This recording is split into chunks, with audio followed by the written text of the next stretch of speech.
Hey, Levi, stay. What you doing? You ready for a walk?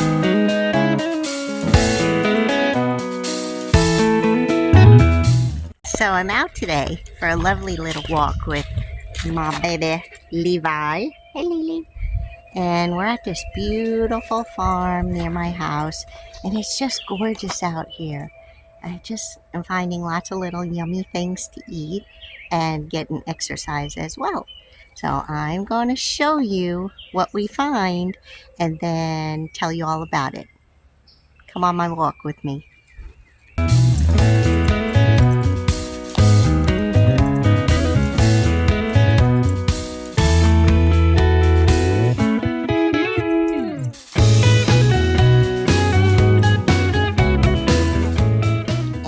I am going to harvest this thistle right here, and I'm going to show you how you can eat it.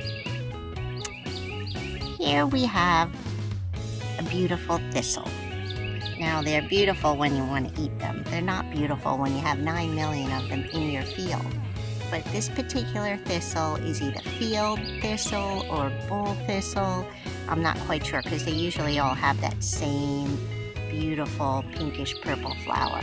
And that flower is going to go to seed soon, and then it's going to spread like millions of seeds, and I literally mean millions of seeds all over the field.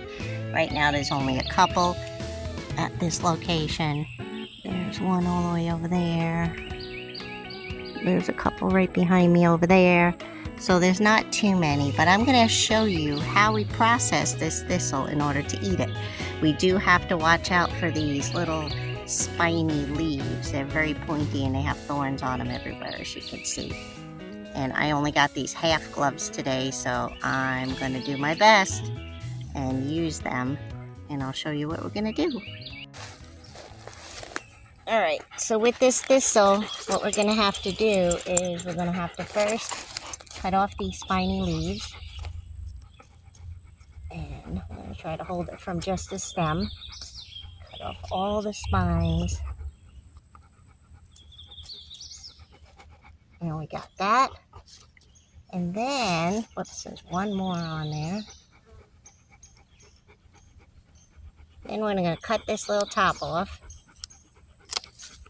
Okay. Cut the bottom. We got a system. Then you see all this fuzzy white stuff on here, right? That we have to get off too. And then we have to get to the bottom where it's just green. That's what I'm going to do next. Okay, I thought I had to sit down to do this because I forgot my stand for my phone. So this will make it a little bit easier. So here is the thistle stem. And there's still just a little bit of the spine on there, the little bristly parts of the leaf. So I'm going to get rid of that carefully. And then I'm going to go ahead and break this right here just because. Now, what we have to do is we have to peel off these little white hairs because nobody wants to eat any fuzz. So we peel that off. And then what you have is a little celery. And if you taste it, it's like a sweet, crunchy celery. It's really good stuff. Alright, so I'm going to do the other half of this one too. We had a visitor up at the picnic table, so I had to stop for a minute. So I'm scraping off the fuzzy end. Now sometimes these can be a little bit chewy, and you can go ahead and cook it, blanch it, saute it. Some kind of noise going on out there. I think they're doing work up on the road. Of course, because we're filming, you know, they're going to be doing work on the road. That's just always the way it works, isn't it? So, let's see here. So, has anybody here eaten thistle before? I really want to know. And what did you make with it? You know, I'm kind of thinking, see how hollow it is? I wonder if you can stuff it with something. Now, I don't do pepperoni or salami or anything like that, but I bet you could stuff it with like some kind of meat in there and cook it up. So I'm going to cut off this little end. You know, it's just like celery. You just got to peel all those strings off of there, and then you can eat it. This one kind of chewy. Kind of fibrous. The other one I had was very tasty. That one's better. But you know what? We have so many thistles around. You could sit there and you can mow them over. You could chop them down, which would take a while. Or, you know, as they say, if you can't beat them, eat them. How about that? The inside of these is so juicy and delicious.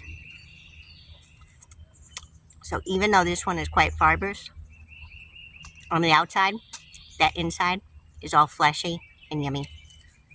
Okay, gotta show you something else I found. This, y'all know what this is? Anybody? You want to take a guess?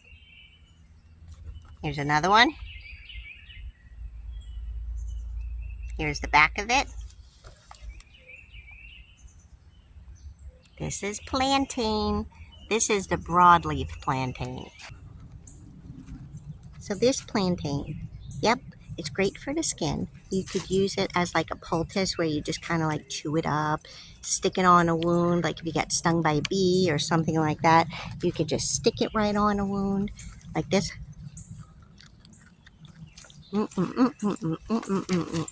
Get it nice and gooey.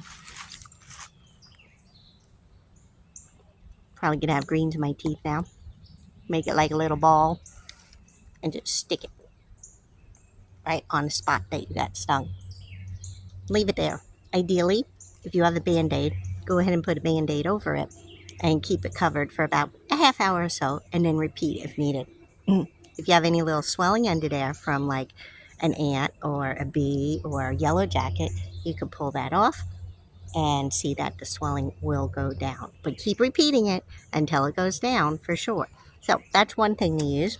You could also infuse it in some olive oil and make a salve. You can make a face oil with it. You can make a tea with it. It's a really good medicinal plant to use on top of the body to heal wounds, inside the body. It's great to drink every day. It has a lot of vitamins and minerals in it, so you can eat it. It doesn't taste great, but I do have a recipe for you.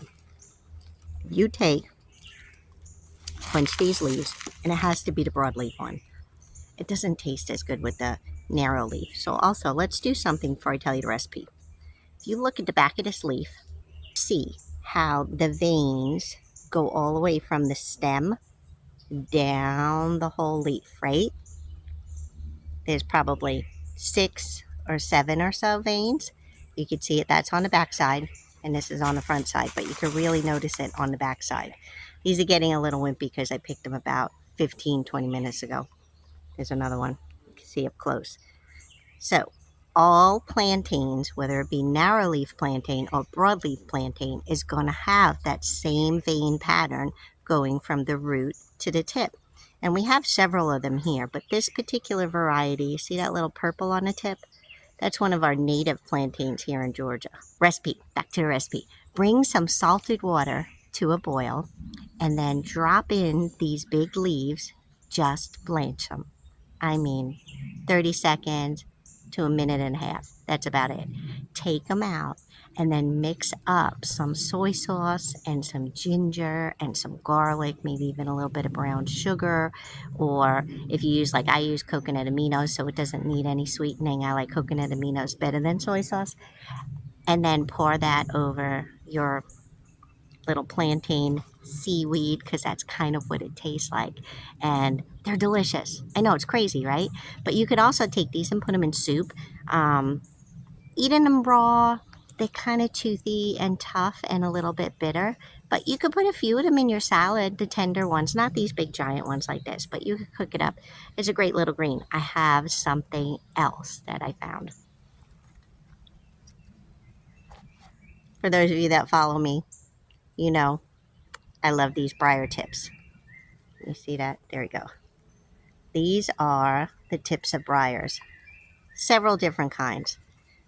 All briars in the smilax family, the ones with the thorns, there's another one, you can see that a little bit better, are edible. Now you can see this one's quite fat, like a little asparagus.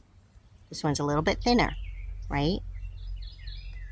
But look at it. What does it look like to you? Does it look like a little critter?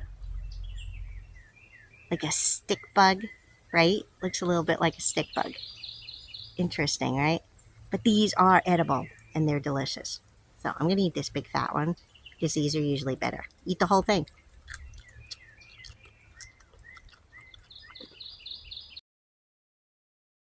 Sometimes they can be bitter. You could cook them. A lot of times though, they're buttery or nutty or a little bit sour, like lemony tasting. You can pickle these. You can eat them raw in your salads. We made spring rolls the other day and flour spring rolls, and we put these in there.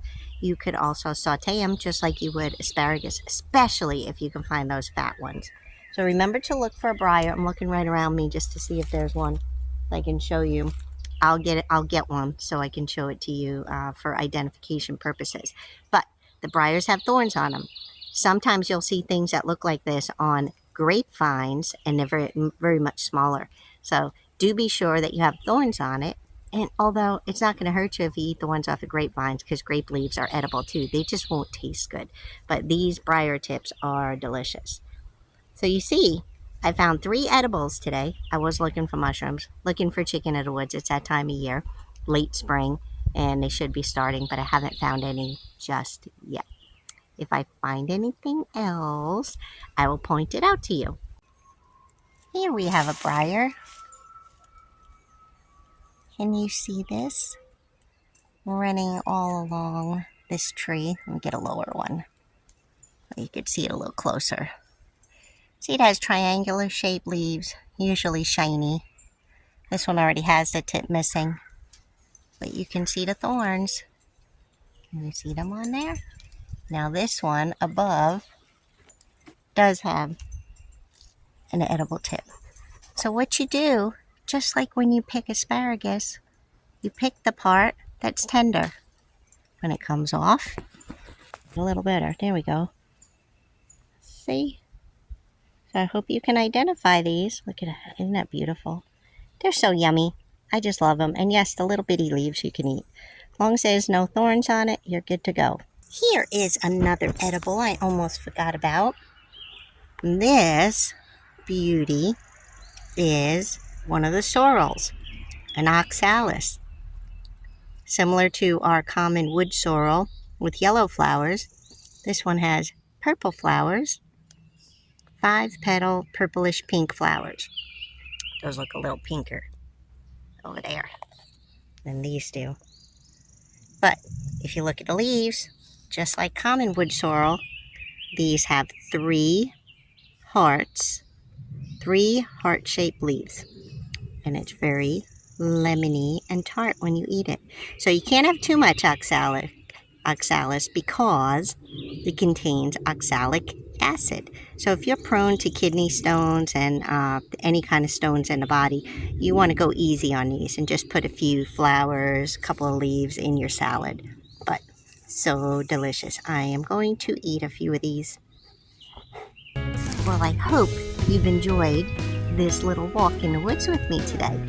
And I hope you learn just a few more edibles like we found today. We found the briar tips, we found plantain, and thistles. So you can go home and try to find those yourself. They're pretty much, those 3 plants are pretty much all over the United States, except maybe for the Southwest. But go out and see if you can find some and use some of these recipes. Tell me in the comments below if you have used any of those 3 plants before, what you did with it, or if you're totally new to it, if you're going to go out and try them. Please tell me in the comments. I really love comments. And if you like this video, please click the like button and share it with a friend. And if you're not already subscribed, we'd love to have you here on the Forager Chick channel with me. See you soon. Have a wonderful day.